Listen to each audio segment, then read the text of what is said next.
Quand on tape une question dans Google, on a une réponse quasi instantanée. Oui, c'est immédiat. Des millions de résultats en une fraction de seconde, on clique et puis on oublie. Mais si on s'arrête juste 2 secondes, comment c'est possible en fait? Ah oui. Derrière ce geste qui est devenu banal, il y a une chorégraphie technologique, d'une complexité qui franchement donne le vertige. C'est le mot. Et c'est justement le sujet qui nous intéresse aujourd'hui. On va se pencher sur un texte passionnant de Pierre Frazer, un linguiste et sociologue, qui nous propose de regarder un peu sous le capot de notre monde numérique. D'accord. L'idée, c'est de décortiquer un concept qu'il appelle les liants technologiques et de comprendre le rôle absolument central que l'intelligence artificielle y joue. C'est un peu le système nerveux invisible de tout ça. C'est une excellente image, celle du système nerveux. Et pour bien saisir l'idée de Fraser, il faut vraiment partir de sa définition.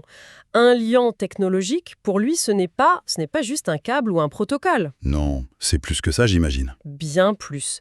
C'est un ensemble de techniques, d'outils intelligents, propulsés par l'IA, qui non seulement connectent tout, mais qui, et c'est vraiment là le point crucial, optimisent en permanence leur interaction, leur coordination, et même leur capacité à s'adapter. D'accord, donc, si j'essaie de me représenter ça, ce ne sont pas de simples tuyaux qui transportent l'info, c'est beaucoup plus actif.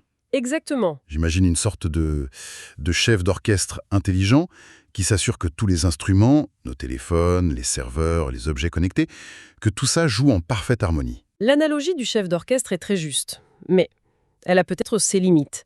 Un chef, même brillant, y suit une partition qui est déjà écrite. D'accord.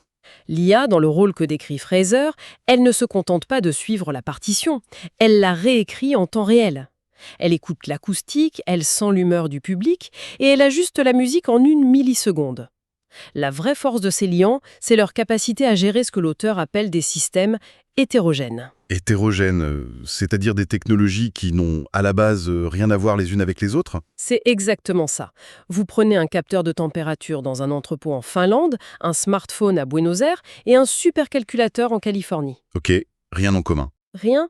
Des technologies de nature, de génération, de fabricants différents, le liant technologique, lui, dopé à l'IA, c'est ce qui leur permet non seulement de se parler, mais de collaborer intelligemment, comme s'ils avaient été conçus pour ça depuis le début.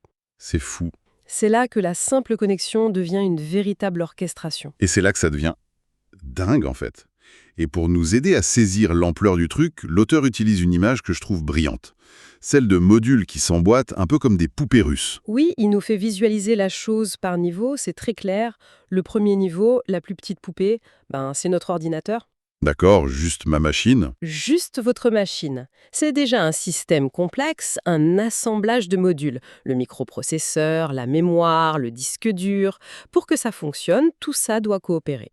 Et Fraser explique que l'IA, elle est déjà à l'œuvre ici, à cette toute petite échelle. Comment ça? Elle peut, par exemple, anticiper qu'une tâche va demander beaucoup de puissance graphique et allouer les ressources avant même que l'utilisateur s'en rende compte. D'accord. Donc, avant même que je me connecte à Internet, il y a déjà un petit chef d'orchestre qui bosse dans ma machine. Et la poupée suivante, alors? La poupée suivante, c'est le centre de données, le data center. Imaginez un hangar immense rempli de milliers d'ordinateurs comme le vôtre. Ok. À cette échelle, chaque ordinateur devient un simple module et l'IA qui gère le data center, elle ne s'intéresse plus aux microprocesseurs individuels, Non, elle voit plus grand. beaucoup plus grands. Elle regarde la santé et la charge de chaque serveur. Elle distribue les tâches pour qu'aucune machine ne surchauffe. Et surtout, elle fait de la maintenance prédictive. C'est-à-dire? En analysant des milliards de données, elle peut détecter qu'un serveur a, disons, 95% de chances de tomber en panne dans les 72 heures. Et elle redirige le trafic ailleurs, bien avant la catastrophe. Attendez, là, il y a quelque chose qui m'échappe un peu. Si cette IA est déjà si performante pour gérer un data center, pourquoi est-ce qu'on a besoin d'un autre niveau au-dessus? Très bonne question. Est-ce que cette IA n'est pas assez intelligente pour se coordonner directement avec les autres IA? C'est une question qui touche au cœur du problème de l'échelle. L'IA d'un data center, elle est spécialisée dans l'optimisation locale. Température, conso électrique, répartition des calculs. D'accord, son petit monde à elle. Voilà. Elle n'a pas la vision d'ensemble du réseau mondial. C'est là qu'intervient le 3e niveau, la plus grande poupée russe. L'infrastructure mondiale d'un géant comme Google ou Amazon. Et là, chaque data center devient un module. Précisément. Une IA supérieure les supervise. Son travail, ce n'est plus de gérer la température d'un serveur, mais de décider si une requête qui vient de Paris doit être traitée à Dublin, à Francfort, ou si le trafic est saturé en Europe, pourquoi pas en Virginie, aux États-Unis. C'est fascinant. Donc, chaque niveau d'IA a son propre champ de vision, ses propres priorités, et tout ça s'empile pour gérer une complexité toujours plus grande? C'est exactement ça. Cette IA mondiale, elle analyse les flux de données planétaires, le coût de l'électricité en temps réel dans différents pays, et même les tensions géopolitiques qui pourraient affecter des câbles sous-marins. Ah oui, quand même. Non seulement massif, mais aussi incroyablement diversifié. Ce qui est dingue, c'est que ça change complètement ma perception de l'IA. On a tendance à la voir comme un outil, comme ChatGPT, un truc qu'on utilise. Oui, Mais ce que le texte nous dit, c'est que l'IA est déjà l'architecte et le contremaître de l'Internet lui-même, bien avant qu'on lui pose la moindre question. absolument. Elle n'est pas juste dans la voiture, en fait.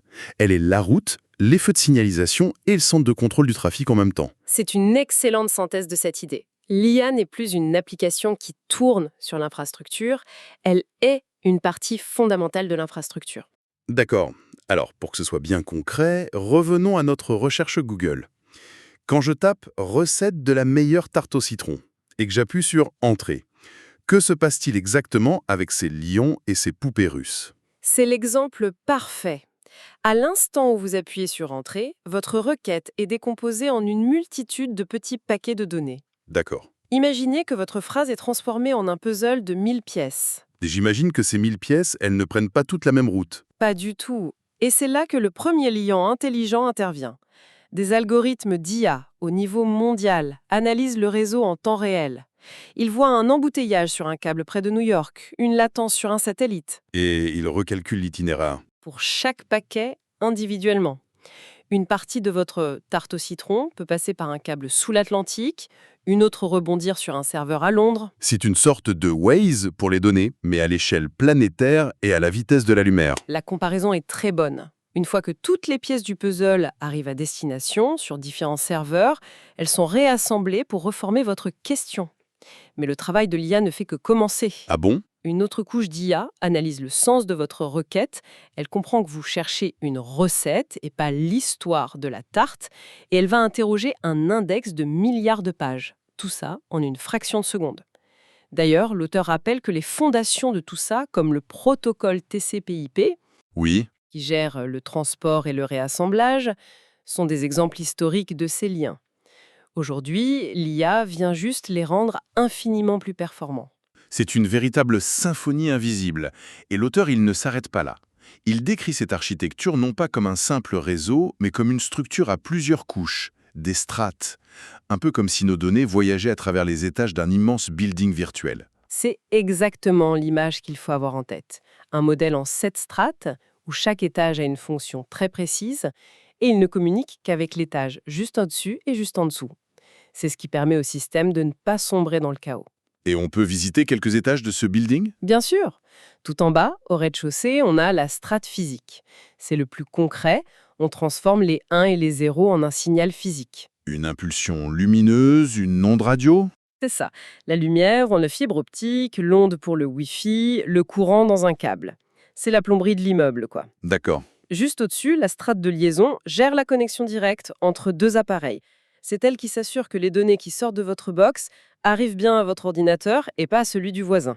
Le royaume du Wi-Fi, du Bluetooth. Exactement. D'accord, donc le signal brut, puis la connexion locale. Et plus haut? Plus haut, on trouve la strate réseau. Son rôle est capital, c'est l'adressage. C'est elle qui donne à chaque appareil une adresse unique, la fameuse adresse IP. C'est le service postal d'Internet. Sans elle, on ne sait pas où envoyer les paquets. Impossible. Et encore au-dessus, la strate de transport est le logisticien.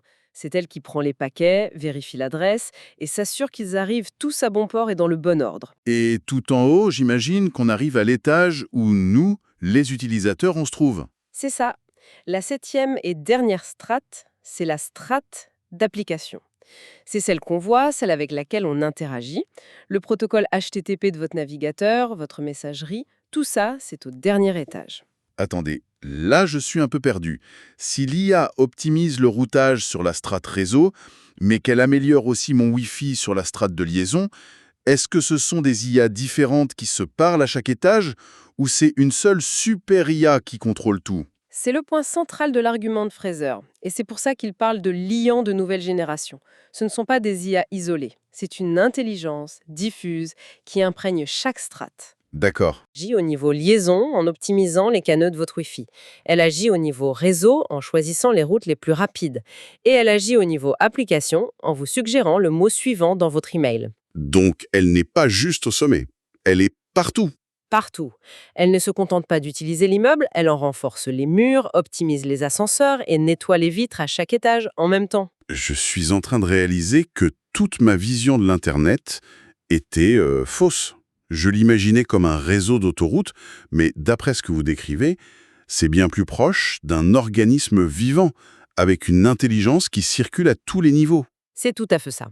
Finalement, quelle est la grande idée à garder en tête quand on ferme son ordinateur ce soir? La grande idée, la conclusion de l'auteur, c'est que l'IA a fait passer ces liants d'un rôle passif à un rôle actif. Avant, les protocoles se contentaient de relier. Aujourd'hui, dopés à l'IA, ils orchestrent la coopération. Ce n'est pas le même verbe. Ça change tout. On passe d'une simple connexion à une collaboration intelligente et dynamique. Ce n'est plus un pont qui relie deux rives, c'est un centre de commandement qui gère tout le trafic de la vallée. C'est ça. Et Fraser termine avec une métaphore très forte. Il dit que ces liants forment le tissu invisible de notre monde numérique. Le tissu invisible, Un tissu qui assure 3 fonctions vitales. La cohésion, il fait en sorte que tout tienne ensemble. L'efficacité, il garantit que tout aille vite. Et l'adaptabilité, il permet au système de guérir et d'évoluer. Sans ce tissu, le web tel qu'on le connaît, il ne pourrait pas exister. en résumé, ce qu'on doit vraiment comprendre, c'est que l'intelligence artificielle n'est pas seulement un produit qu'on choisit d'utiliser. Elle est en train de devenir une propriété fondamentale de l'infrastructure elle-même. Oui, C'est cette colle, ce liant, qui permet à des milliards de pièces différentes de fonctionner ensemble pour nous donner cette impression de fluidité et de simplicité. c'est la synthèse parfaite. Elle passe du statut d'objet technologique à celui de propriété intrinsèque de l'écosystème. C'est vertigineux. Et pour ouvrir la réflexion, l'auteur termine en soulignant que ces liens, en rendant nos systèmes actuels plus robustes, préparent le terrain pour des innovations encore plus folles. D'accord. Ça laisse une question en suspens, une question sur laquelle méditer. Si l'IA est le lien qui nous permet aujourd'hui d'orchestrer cette immense complexité, quelle est la prochaine structure, encore plus complexe, encore plus inimaginable aujourd'hui, que ce même lien nous permettra de construire demain ?